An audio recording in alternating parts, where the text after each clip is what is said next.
तो hello guys, आज हम लोग पढ़ेंगे कार्डियक ऑस्कुलेशंस के बारे में, सरफेस एनाटॉमी। तो हार्ट में 4 वॉल्व होते हैं। पहला आर्टिक वॉल्व, दूसरा पल्मोनिक वॉल्व, तीसरा ट्राइकस्पिड और चौथा मिट्रल वॉल्व। इन्हीं वॉल्व की मुरमुर और साउंड ऑस्कुलेशन पॉइंट्स पर सुनाई देती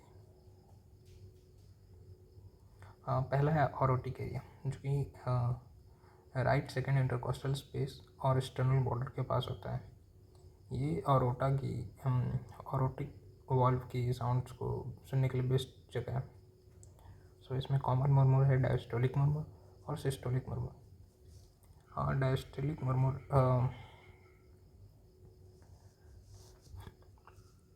डायस्टोलिक मुरमुर जो होती है वो ऑरोटिक रिगर्गिटेशन, जब ऑरोटिक वॉल्व प्रॉपर्ली क्लोज नहीं होता है तो डायस्टोल के टाइम ब्लड ऑरोटा से लेफ्ट वेंट्रिकल में वापस लीक करता है, तो तो ये डायस्टोलिक मुरमुर सुनाई देता है। एंड रूट डायलेशन की वजह से भी ऑरोटिक रूट इनलार्ज होने से भी एयर हो सकता है, जिसको ऑरोटिक रिगर्गिटेशन कहते हैं, जिस वजह से डायस्टोलिक मुरमुर सुनाई देता है। सेकेंड है सिस्टोलिक मुरमुर।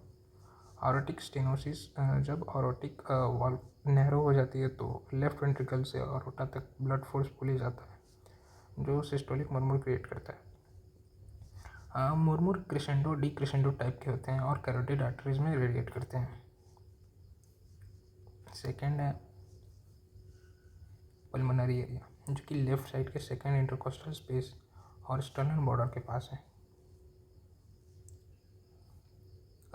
इस एरिया में सिर्फ सिस्टोलिक मुरमुर सुनाई देता है,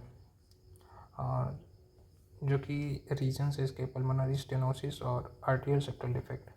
पल्मोनरी स्टेनोसिस यानी पल्मोनरी वॉल्व जो होते हैं नैरो हो जाते हैं और राइट वेंट्रिकल से पल्मोनरी आर्टरी तक ब्लड का प्रेशर बढ़ जाता है, जिससे सिस्टोलिक मुरमुर होता है।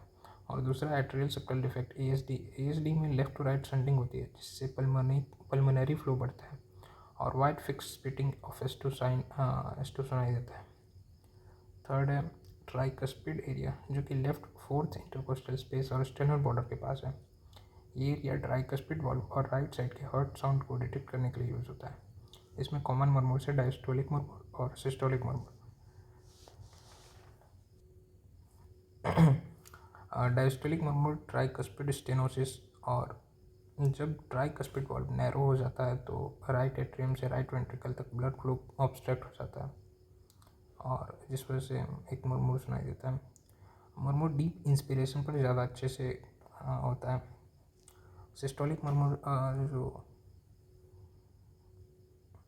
ट्राइकस्पिड रिगर्गिटेशन और वेंट्रिकुलर सेप्टल डिफेक्ट पे अच्छे से क्रिएट करता है।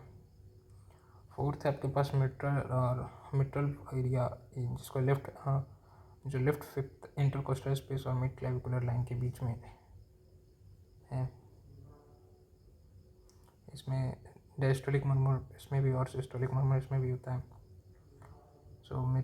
डायस्टोलिक मुरमुर का रीजन्स है मिट्रल स्टेनोसिस और सिस्टोलिक का मिट्रल रिगर्गिटेशन। यहाँ फिफ्थ दिया नहीं है, बट फिफ्थ भी है।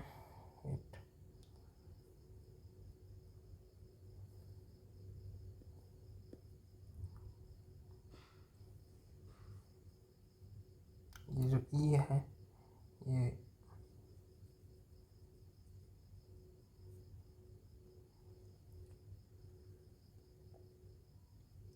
एक fifth left mid external border between third and fourth intercostal space के पास।